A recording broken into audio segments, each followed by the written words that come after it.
Благодарам. Вечерва зборуваме за составот на Комисијата за антидискриминација. Поабсурдна ситуација се нема случајно. Зборуваме и предлагаме, добивме список на луѓе кои се мисионери на поделби, дискриминација, нетолеранција. Морам да потенцирам, со чест на исклучоци, ова е список на одработувачи и на покајници. Пред малку моите колеги од позицијата зборуваа за лицемерие. Лицемерие, ќе се обидам да го парафразирам, вашиот председател Груевски. Лицемерие е ставот дека сме поставиле министри, врвни партиски функционери, а Груевски кажа, јас барав партиски функционери за министри, за конечно да ја превземат одговорноста. И ја превзедовме. И не се срамиме со тоа. Денес добивме список од 7 кандидати за членови на Комисијата за антидискриминација. И прв на тој список е доктор Тони Науновски. Размислував, гледам, по азбучен редослед да е човеков, не е никако. По титула, уште помалку. Сигурно го спремате за председател и за одработувач на сите оние проекти кои ги спремате за во иднина. Ама уште поважно, не е ни тоа најважното. Најважно е дека сакате да направите провокација. Провокација е вистинскиот збор, нудејќи вакви луѓе за во Комисијата за антидискриминација. Човекот имал став и не е страшно. Дури е и добро да има став. Страшно е ако во основа на неговиот став е шовинистичкиот светоглед. Ама не страшно. Катастрофа е ако човек со таков став биде промовиран од страна на државата. Нормално е прашањето дали и неговите ставови покрај што стануваат прифатливи, веќе се и официјална државна политика. Човекот докторирал кај виртуозот на филозофијата, професорот Ферит Мухич. А тој пак, самиот, е олицетворение на шовизам и шампион во говорот на омраза. Филозофија, етика, некако блиску ми се, спомна некој вечерва етика или зборуваме само за различни мислења. Не ме интересира различното мислење. Му го почитувам, ама ми пречи кога ќе стане официјална државна политика. А овде поддржувачи зошто вечерва оваа листа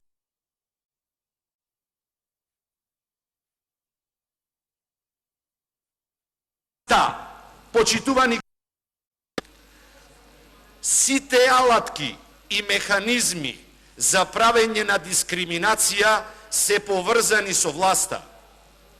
Само власта е таа која може да ја креира дискриминацијата и баш затоа не може да се понуди листа на членови во Комисијата за антидискриминација во најмала рака без координација и консултација со опозицијата,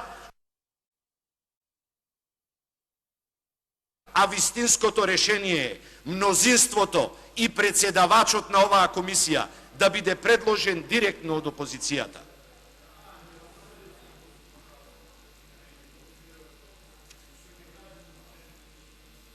Петстотини години бевме со отоманска власт. Султанот да беше жив, во 7 члена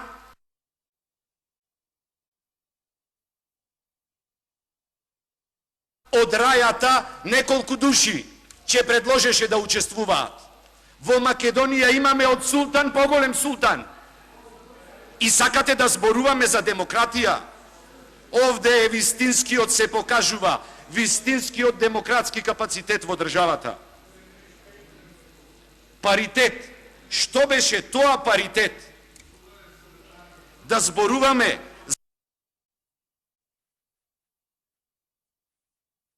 зборувате дека не требало да се случи такво нешто. Единствената мана на договорот од Пржино е што во детали секоја постапка не е пропишана во него. Затоа ни се случува да се одолговлекуваат сите процеси на демократизација на Република Македонија, кои ни се насушно потребни на сите нас, како на граѓани на оваа држава. Баш затоа, нашиот предлог, кој го предложивме во самиот старт на оваа седница, е овој закон, овој избор да се повлечи, да се разговара со опозицијата, зашто имаме навистина квалитетни предлози. Ајде да зборуваме за предлозите.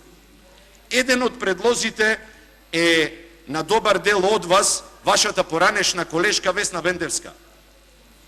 Психолог по професија, реакцијата е заради 24 декември или за незината стручност? Реакцијата е заради своето јас или заради тоа што не дозволи да се случи најголемата катастрофа и лицемерие, кога зборуваме веќе за лицемерие? 24 декември 2012 година е единствениот случај покрај 93 година. Требаше да не уапсите. Тоа требаше да се случи за во Македонија да се зборува дека има некаква демократија. Сакате да зборуваме за Благоја Гешовски, врвен професионалец од хуманитарните науки, човек од парламентов. Водете сметка. Ви зборувам за наши колеги од минатото. Мислите дека ќе бидеме вечни пратеници? Мислите дека секогаш ќе бидеме во овие удобни фотели и во оваа прекрасна атмосфера? Ако не се грижиме за нашите претходници, не можеме, почитувани, да им дадеме пример на нашите следбеници како сакаме да се однесуваат спрема нас. Да престаниме со демагогија. Дајте да зборуваме со вистински зборови.